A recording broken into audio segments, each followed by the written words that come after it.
రాష్ట్ర వ్యాప్తంగా రాజధాని హైదరాబాద్ మహానగరంలో కూడా పెద్ద ఎత్తున దౌర్జన్యానికి పాల్పడుతూ పేదలకు సంబంధించిన భూములు లాక్కుంటూ ఒక రియల్ ఎస్టేట్ మాఫియా ఎట్లా పనిచేస్తుందో ఆ స్థాయిలో ఈ రాష్ట్ర ప్రభుత్వం ఇవాళ పనిచేస్తూ ఉంది.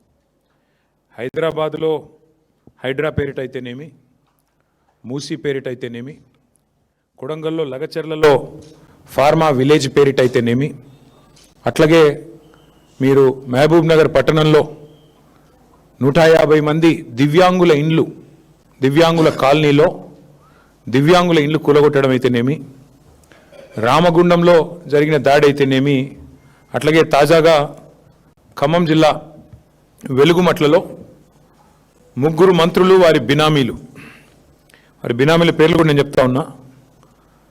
వేజెల్ల సురేష్, ముల్లా కిషోర్, దామోదర్ రావు, ఈ 3 బినామీల కోసమే మొన్న వెలుగుమట్లలో ఖమ్మం కార్పొరేషన్ పరిధిలోని వెలుగుమట్లలో 3 మంత్రుల బినామీల కోసం, వాళ్ళ రియల్ ఎస్టేట్ లాభాల కోసం, వాళ్ళ రియల్ ఎస్టేట్ వ్యాపారం కోసం 1000 మంది పేదవాళ్ళని మొన్న గూడు లేకుండా చేశారు.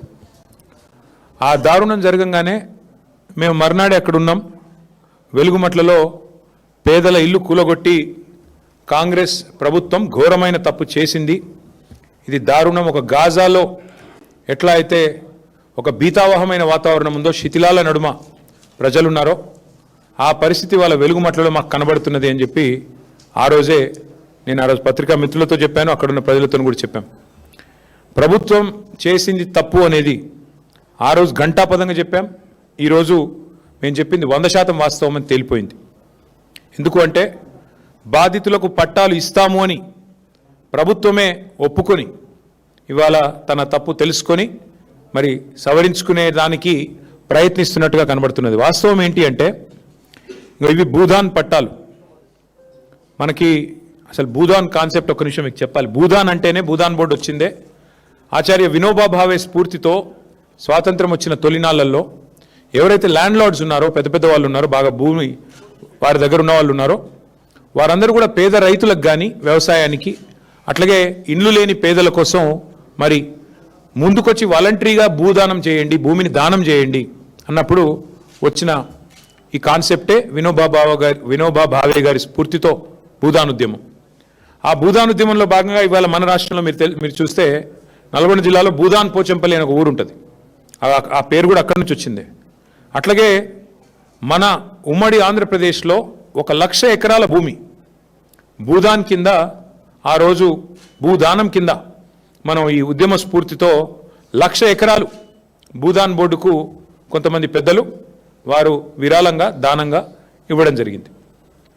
ఖమ్మంలో వెలుగుమట్లలో కూడా అదే పద్ధతుల్లో 2 పెద్ద మనుషులు 1950వ దశకంలో ఒక 62 ఎకరాల భూమి ఏదో కరెక్ట్గా సబ్జెక్ట్ టు కరెక్షన్ వారు వెలుగుమట్ల ప్రాంతంలో భూదాన్ బోర్డుకి ఇచ్చారు. ఆ భూమి 62 ఎకరాల పైచిలకు భూమి 89 వరకు 1989 వరకు కాంగ్రెస్ ప్రభుత్వం వచ్చేదాకా భూదాన్ బోర్డు అధీనంలో భూదాన్ బోర్డు మీదనే పట్టా ఉంది. అందులో ఒక 31 ఎకరాలు కాంగ్రెస్ వాళ్ళు అంటేనే మాఫియాగాళ్ళు, భూమాఫియా చేసేవాళ్ళు కాబట్టి, బూచిగాళ్ళు కాబట్టి 89లో కాంగ్రెస్ ప్రభుత్వం రాగానే 31 ఎకరాలు మొత్తానికి పట్టాలు మార్చారు. భూదాన్ పేరు మీద ఉన్న 30 ఏళ్ళ పైచిలకు 35 ఏళ్ళ పైచిలకు భూదాన్ పేరు మీద ఉన్న భూములను మొత్తానికి పైరవి చేసినరో, పైసలు ఇచ్చినరో, ఏం చేసినరో ఒక 31 ఎకరాలు పేరు మార్చి ప్రైవేట్ వ్యక్తుల పేరు మీద రాయించుకున్నారు. కానీ ఒక 31 ఎకరాలు అట్లే ఉండే. అందులో 2014 ఏప్రిల్లో 1895 మందికి ఆంధ్రప్రదేశ్ భూదాన్ యజ్ఞ బోర్డు, ఇంకా అప్పటికి తెలంగాణ ఏర్పడలేదు, తెలంగాణ ఏర్పడ్డది జూన్ 2, ఏప్రిల్ 14 నాడు ఆంధ్రప్రదేశ్ మరి భూదాన యజ్ఞ బోర్డు 1895 మందికి పట్టాలు ఇచ్చింది. ఇచ్చిన తర్వాత అందులో మరి 2014 ఏప్రిల్లో ఇస్తే ఆ గత 10-12 ఏళ్లలో దాదాపు 1000 మంది ఇళ్ళు కట్టుకొని అక్కడే నివాసం ఉంటున్నారు.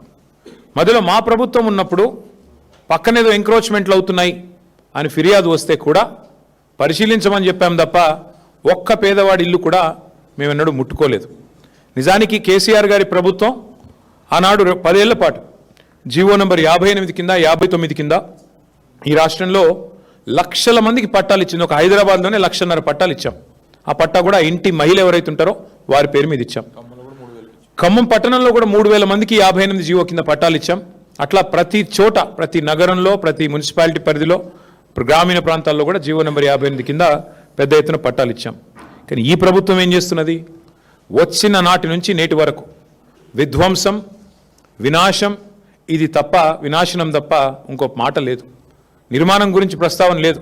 ఒక విధ్వంసకరమైన ఆలోచనలతో ఎవరి ఇల్లు ఎట్లా కూలగొట్టాలి, భూములు ఎట్లా లాక్కోవాలి. ఇందాక నేను చెప్పిన ముగ్గురు రియల్ ఎస్టేట్ మాఫియా వాళ్ళు ఎవరైతున్నారో, సురేష్, దామోదర్ రావు, ఇంకొక ఆయన పేరింది కిషోర్, ఈ ముగ్గురు ఇవాళ నేను నిర్ద్వందంగా చెప్తా ఉన్నా, ముగ్గురు మంత్రుల బినామీలు వీళ్ళు. ఖమ్మంలో ఉన్న ముగ్గురు మంత్రుల బినామీలు వీళ్ళు ముగ్గురు. వాళ్ళు ఆ ల్యాండ్ను హస్తగతం చేసుకోవడానికే ఇవాళ చేసిన డ్రామా ఇదంతా.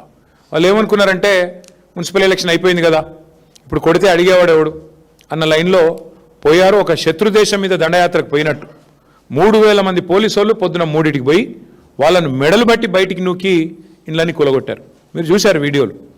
ఒక అమ్మాయి అడుక్కున్నది, 10 నిమిషాలు నా ఇల్లుని చూసుకుంటా అన్న, ఆ తర్వాత మీరు కూలగొట్టండి, 10 నిమిషాలన్నా దయచేసి దండం పెడితే కూడా కనికరించలేదు, కరుణించలేదు. ఇష్టం వచ్చినట్టు పిల్లలు వాళ్ళ పుస్తకాలు, బ్యాగులు తీసుకుంటామంటే కూడా ఇనలేదు, మెడలు బట్టి నూకి బయట పారేసినారు. అధికారులు మీ సమస్యలను పట్టించుకోవట్లేదా? నెలల తరబడి మిమ్మల్ని ఇబ్బంది పెడుతున్నారా? మీ సమస్యకు ఎవరు స్పందించడం లేదా? అయితే ఆలస్యం చేయకుండా వెంటనే క్యూన్యూస్ కు కాల్ చేయండి. సంప్రదించాల్సిన నెంబర్లు 8143001981. మీ తరపున మేం బాధ్యత తీసుకొని మీ సమస్యను అధికారుల దృష్టికి తీసుకెళ్తాం. పబ్లిక్ వాయిస్, సామాన్యుడి ప్రశ్నాస్త్రం, ప్రతి గురువారం ఉదయం 11 గంటలకు మీ క్యూన్యూస్ లో.